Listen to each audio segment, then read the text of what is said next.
첫 번째 단락 들어갑니다. 복음의 진전에 대해서 나오는데요. 12절, 13절 제가 잠깐 읽어드리겠습니다. 형제들아, 내가 당한 일이 도리어 복음 전파의 진전이 된 줄을 너희가 알기를 원하노라. 이러므로 나의 매임이 라고 되어 있는데요. 바울은 매여 있었습니다. 감옥에 갇혀 있었습니다. 좀 더 정확하게 추정하기로는 아마 가택 연금이 되어 있는 상태로 추정이 되는데요. 감옥에 갇혀 있었습니다. 가택 연금이든 어떤 감옥이든 마음대로 움직일 수 없습니다.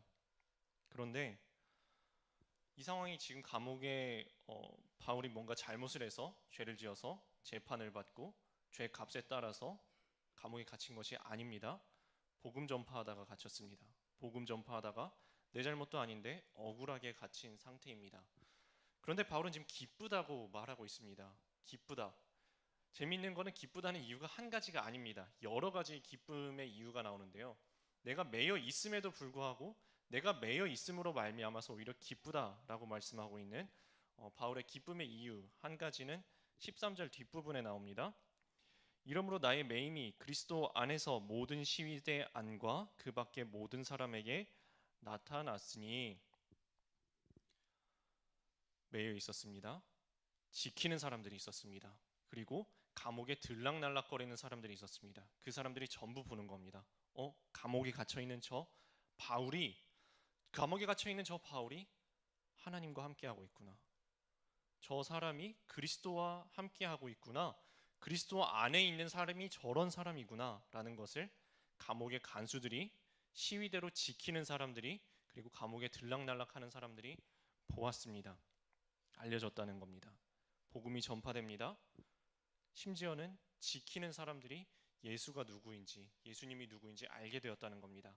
첫 번째, 그리스도 안에서 모든 시위대 안과 그 밖의 모든 사람에게 나타났다라는 것입니다.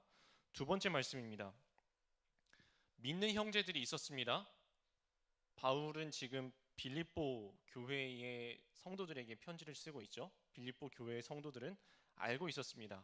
바울 목사님이, 바울 선교사님이, 바울 선생님이 잡혀가셨다는 것을 알고 있었습니다.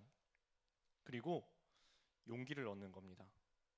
바울 선생님은 믿다가 잡혀가시기까지 했는데 주님을 위하여서 죽기까지 저렇게 주님을 위하여서 복음 전파를 하셨는데 나도 이러면 복음 전파를 더 해야겠다라고 겁없이 담대히 전파하게 되었다라는 이야기가 14절에 나옵니다.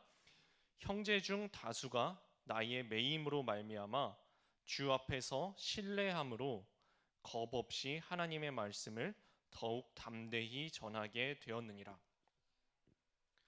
바울이 복음 전파하면서 감옥에 갇히는 것을 보면서 오히려 용기를 얻은 용기 백배한 사람들이 형제들이 있었다는 겁니다. 나도 저렇게 가야겠다. 바울이 걸어갔던 그 길을 나도 걸어가야겠다 하고 더욱더 담대히 전파하는 사람들 때문에 형제들 때문에 두 번째로 기뻤다라는 것입니다. 여기까지는 이해가 됩니다. 그렇지. 감옥에 매여 있으니까 오히려 감옥에서 복음 전파가 되었기 때문에 두 번째는 감옥에 갇히기까지 복음 전파하는 바울의 모습을 보고서 다른 형제들이 용기를 얻었기 때문에까지 이해됩니다. 그런데 세 번째 보면은 약간 좀 특이한 내용이 나옵니다. 바울을 시기함으로 복음을 전했다라는 이야기가 나오는데요. 이 도대체 무슨 이야기일까? 15, 16, 17절입니다. 어떤 이들은 투기와 분쟁으로 어떤 이들은 착한 뜻으로 그리스도를 전파하나니 투기와 분쟁으로 그리스도를 전파한다고 합니다. 17절 말씀입니다.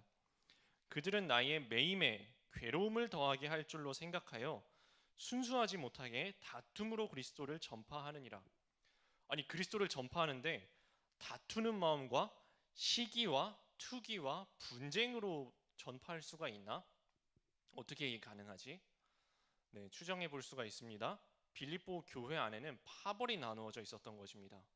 바울을 지지하는 사람들이 있었던가 하면 바울 대신에 다른 사람을 지지하면서 바울을 누르고 반대하는 세력도 있었던 것으로 추정해 볼 수 있습니다. 그러면 바울을 반대하던 사람들에게는 바울이 감옥에 갇힌 것이 더할 나위 없는 기회가 되는 겁니다. 아무것도 할 수 있는 게 없다고 생각을 한 거죠. 잘 됐다. 이번 기회에 바울의 영향력을, 교회 내에서의 영향력을 누르고 우리들의 영향력을 높여보자 하고서 더 열심히 뭔가를 하는 겁니다. 교회 봉사도 더 열심히 하고 복음 전파도 더 열심히 하는 겁니다. 그렇게 해서 봐봐, 바울은 할 수 있는 게 없어. 바울은 갇혀있지. 우리가 더 잘해. 그러니까 우리 세력의 세를 늘리기 위해서. 이렇게 된다면 이해가 되죠? 복음 전파를 하는데 투기와 분쟁으로 감옥에 갇혀있는 바울에게 괴로움을 더할 생각으로 복음을 전했다라는 얘기가 어떤 맥락인지 어느 정도 이해가 되실 겁니다. 그러면 여러분 같으면 어떠시겠습니까? 아니 그래, 복음 전파, 좋은 복음을 가지고 어떻게 투기와 분쟁과 괴로움을 더하게 할 생각으로 복음 전파를 할 수 있지? 하고 열불이 나지 않겠습니까? 바울은 근데 바울의 반응을 한번 볼까요? 18절입니다. 그러면 무엇이냐? 거칠애로 하나 참으로 하나 무슨 방도로 하든지 전파되는 것은 그리스도니 이로써 나는 기뻐하고 또한 기뻐하리라. 바울의 반응이 이렇습니다. 그게 뭐? 어때서? 투기로 하든지 분쟁으로 하든지 나에게 괴로움을 더하기 위해 하든지 어쨌든 나가서 복음 전파한다고? 야, 잘됐다. 그래, 잘됐다. 교회 내에서 내 영향력 줄어들어도 상관없어. 내가 욕을 좀 먹어도 돼. 그래, 욕하려면 욕하라고 해. 그런데 결과적으로 복음 전파가 된다고? 나는 기뻐. 그냥 기쁜 게 아니라 기쁘고 또한 기쁘다. 기쁨의 이유를 세 가지를 이야기를 했습니다. 내가 감옥에 갇힘으로 인해서 감옥에서 복음 전파가 됐습니다. 내가 갇힘으로 인해서 그 모습을 보고 형제들이 용기를 얻게 됐습니다. 내가 갇힘으로 어떤 사람들은 시기와 질투심으로 복음 전파를 했습니다. 그런데도 이 세 가지 이유 중에서 바울 자기와 관련된 게 없어요. 무슨 바울이 감옥에 갇혔지만 그래도 따뜻한 옷이 있어서, 감옥에 갇혔지만 그래도 맛있는 음식이 나와서, 감옥에 갇혔지만 저 사람들보다 내가 조금 나은 대우를 받아서가 아닙니다. 오직 그리스도 때문에. 그럼에도 불구하고 그리스도께서 높임을 받으시고 전파되기 때문에 나는 기쁘다. 기쁨의 이유가 자기 자신에 관련된 게 하나도 없어요. 다 주님과 관련된 겁니다. 주님과 관련된 겁니다. 그래서 항상 기뻐하라가 가능해지는 겁니다. 우리 살아가는 동안에는 세상은 상황 계속 흔들립니다. 여기에서 기쁨의 이유를 잡으려고 하면 어떨 땐 기쁠 수 있어요. 근데 어떨 때는 기쁨의 이유가 계속 흔들립니다. 도무지 기뻐할 수 없는 상황을 우리는 마주하게 됩니다. 그런데 하나님은 우리에게 말씀하시잖아요. 항상 기뻐하라. 쉬지 말고 기도하라. 범사에 감사하라. 이게 어떻게 가능하냐는 말입니다. 이게 가능한 그 비결을 바울은 정확하게 보여주고 있습니다. 이 세상에서 흔들리는 상황 붙잡고 기뻐하려고 하면 반드시 기쁨도 있다가 사라졌다 있다가 이렇게 흔들릴 수밖에 없는데, 감옥에 갇혔지만 변함없이 기뻐할 수 있는 이유는 그리스도로 인하여서 기뻐하기 때문입니다. 내 안에 지금도 살아계신, 그리고 지금도 전파되고 있는, 내 안에서 역사하고 계신, 높임 받으시는 그리스도로 인하여서 기뻐할 때 흔들림 없이 변함없이 기뻐할 수 있다라는 말씀. 이 말씀 앞에서 저는 100% 죄인된 저의 모습이 회개가 되었습니다. 왜냐하면 이 흔들림 없이 주님 때문에 기뻐하고 있는 바울의 모습과 저의 모습이 비교가 되었기 때문입니다. 바울은 감옥에 갇혀 있는데도 기쁘대요. 기쁨의 이유가 한 가지도 아니고 너무너무 많대요. 저는 이 말씀을 보면서 사도행전 16장에 나오는 이 말씀이 떠올랐습니다. 그때도 감옥에 갇혀 있었던 바울에 대한 이야기였습니다. 갇혔는데 바울과 실라가 함께 매맞고 갇혔습니다. 지하 감옥에서 바울과 실라가 한밤중에 매맞아서 묶여서 아프고 괴로울 텐데 하나님께 기도하고 찬송하며, 이렇게 성경이 기록합니다. 한밤중에 바울과 실라가 기도하고 하나님을 찬송하며 죄수들이 듣더라. 아무 희망도 없이 빛도 없이 완벽한 절망에서 빠져 있었던 이 죄수들이 다 그 기도와 찬송 소리를 듣습니다. 그때 옥문이 흔들립니다. 감옥문이 열렸습니다. 아무도 안 나갑니다. 근데 나갈 수 있는데 이 찬양을 듣던 이 사람들이 아무도 안 나갑니다. 바울도 안 나가고 실라도 안 나갑니다. 그때 졸던 간수가 뛰쳐들어와 가지고 자결하려고 그러죠. 아이러니하지 않습니까? 진짜 죽을 것 같은 사람들은 죄수들인데 죄수들은 가만히 앉아서 찬양의 소리를 듣고 있고, 잘 자다가 졸다가 깨서 나온 간수가, 교도관이 자기가 죽으려 그래요. 그것을 붙잡고서 바울이 죽지 마라, 우리 아무도 안 나갔다, 모두가 있으니까 죽지 마라 라고 하는 이야기를 듣고서 그 앞에 간수가 꿇어 엎드리면서 이렇게 이야기하죠. 선생이여, 우리가 어찌해야 구원을 얻겠습니까? 그때 바울의 대답이 이거였습니다. 주 예수를 믿으라. 그리하면 너와 내 집이 구원을 얻으리라. 오직 주로 인하여서 기뻐할 수 있었고, 오직 주님께서 전파되시다면 나는 기쁘다라고 이야기했었던 이 바울, 이 모습 앞에 저는, 그치, 이게 그리스도인이지, 이게 신앙의 힘이지, 이게 그리스도인의 저력이지, 바울의 모습과 저의 모습이 대비가 되어서 저는 회개하며 또한 이렇게 기도하게 되었습니다. 주님, 저도 이와 같이 오직 주로 인하여서 기뻐하게 하여 주옵소서. 오직 주님으로 인하여서, 주로 말미암아서 흔들리지 않는 기쁨과 감사의 제목을 저도 붙잡게 하여 주옵소서 하고 저도 기도하게 되었습니다.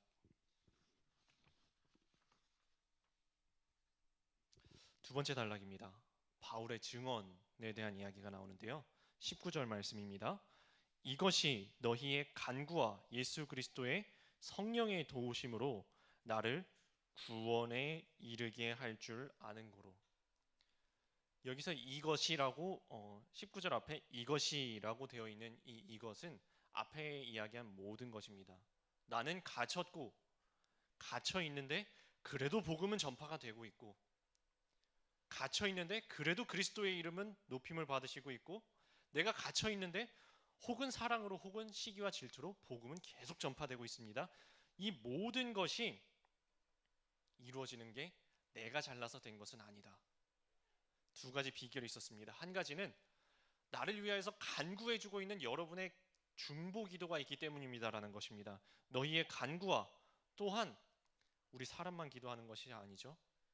우리 성령께서, 주님께서 지금도 우리를 위하여서 말할 수 없는 탄식으로 간구하고 도우시고 계시죠. 그것도 나옵니다.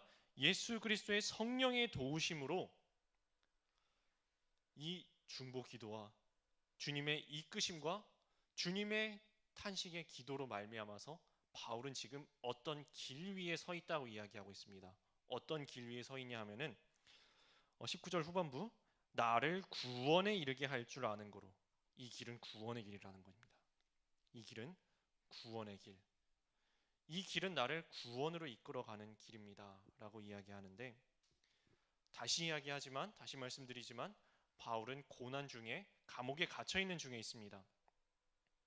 근데 바울은 이렇게 담대하게 이야기하고 있는 것입니다. 그렇습니다. 여러분 다 아는 바와 같이 나는 매여 있습니다. 나는 묶여 있습니다. 나는 감옥에 갇혀 있습니다. 그런데 주를 위하여서 매여 있고, 주를 위하여서 갇혀 있고, 주를 위하여서 고난당하는 이 길은 망하는 길이 아니라 구원의 길이라는 것입니다. 이 길은 사망의 길이 아니라 생명의 길입니다 라고 바울은 자신 있게 전파하고 있는 것입니다. 다음으로 넘어갑니다. 20절입니다. 나의 간절한 기대와 소망을 따라 아무 일에든지 부끄러워하지 아니하고 지금도 전과 같이 온전히 담대하여 살든지 죽든지 내 몸에서 그리스도가 존귀하게 되게 하려 하나니.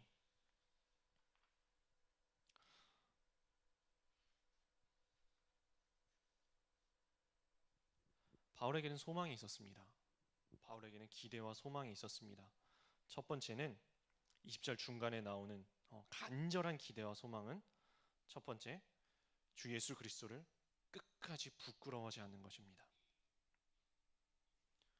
끝까지 주님 부끄러워하지 않는, 그것이 첫 번째 소망이었습니다.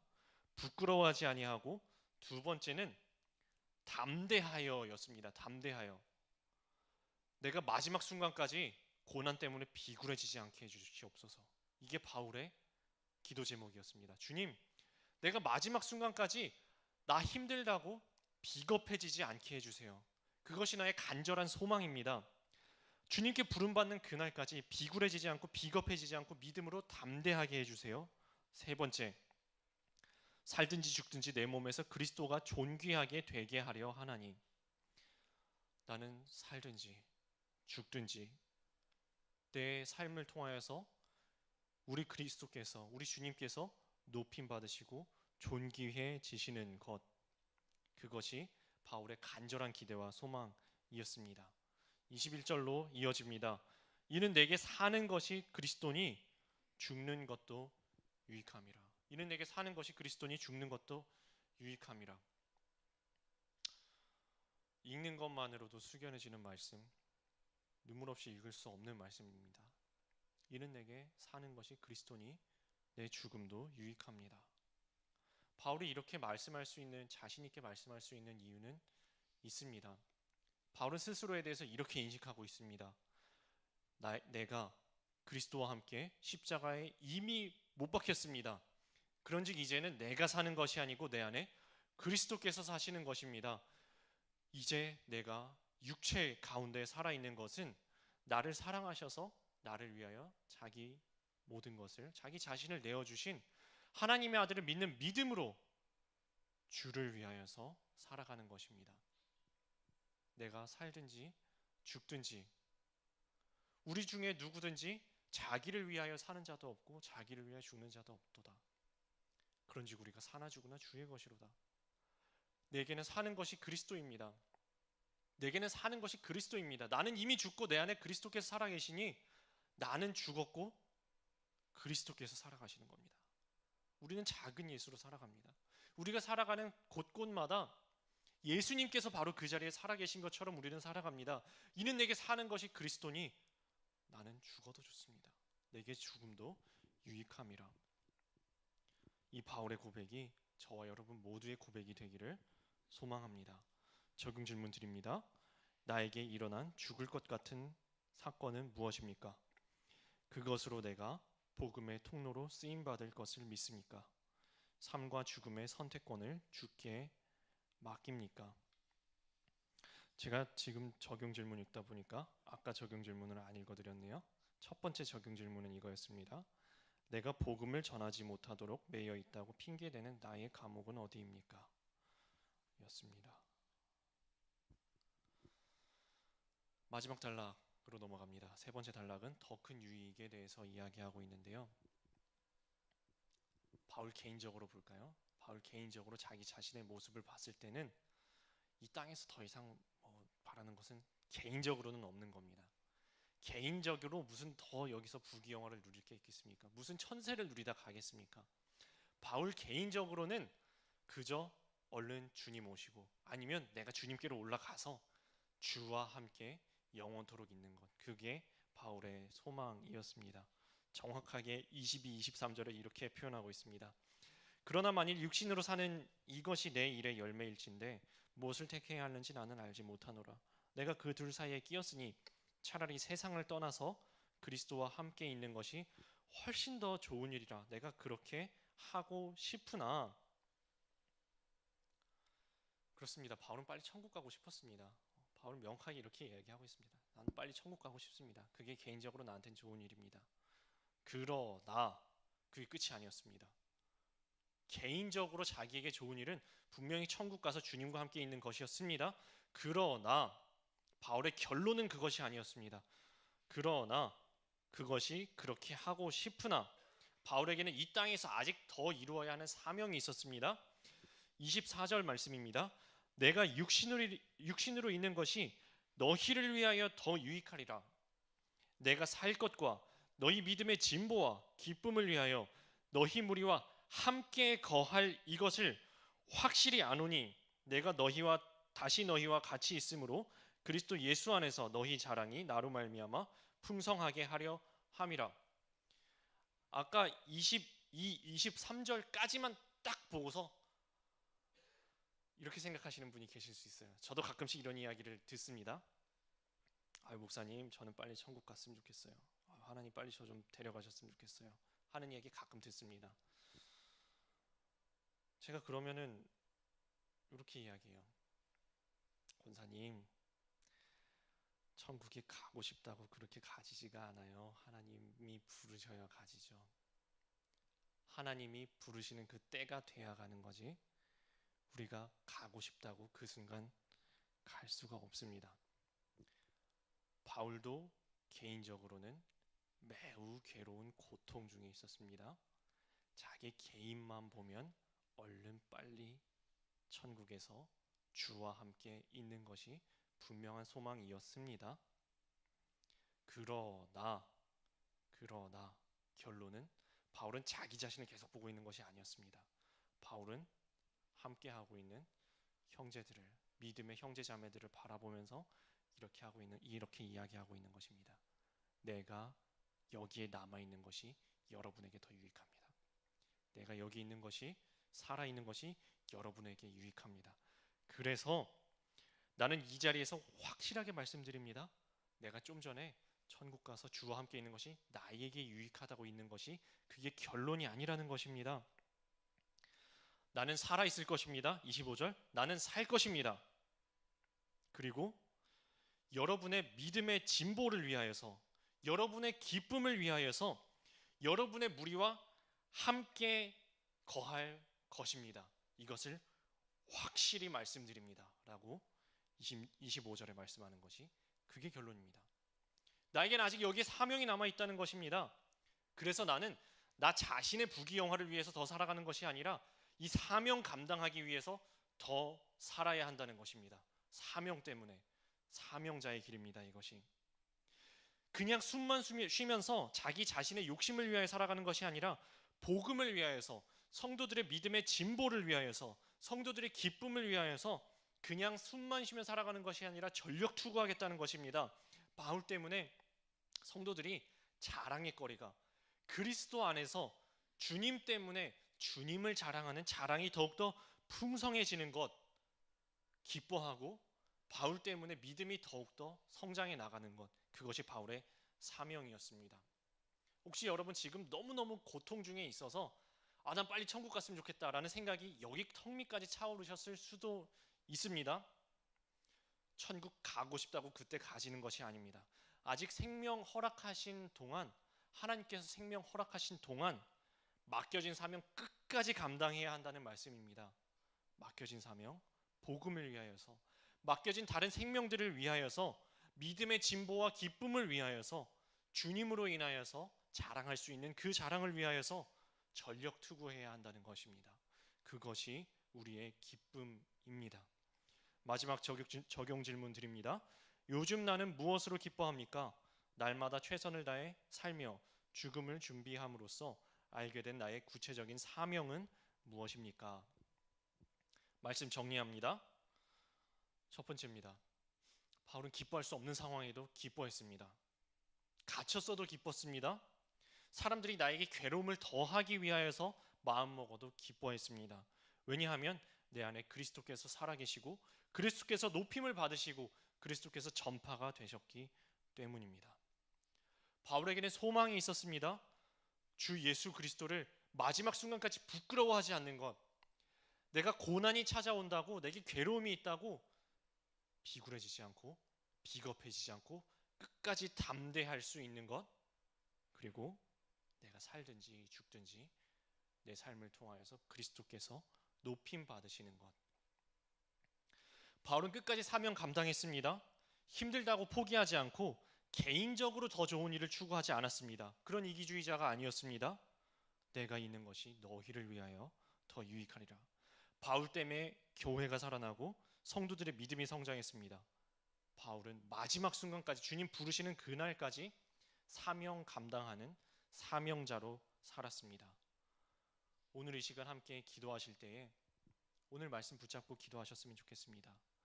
우리도 바울처럼 주와 함께 기뻐하고 우리 삶을 통하여서 하나님께서, 그리스도께서 높임 받으시고 끝까지 사명 감당하는 사명자로 살게 하여 주옵소서. 함께 기도하셨으면 좋겠습니다. 함께 기도하시겠습니다.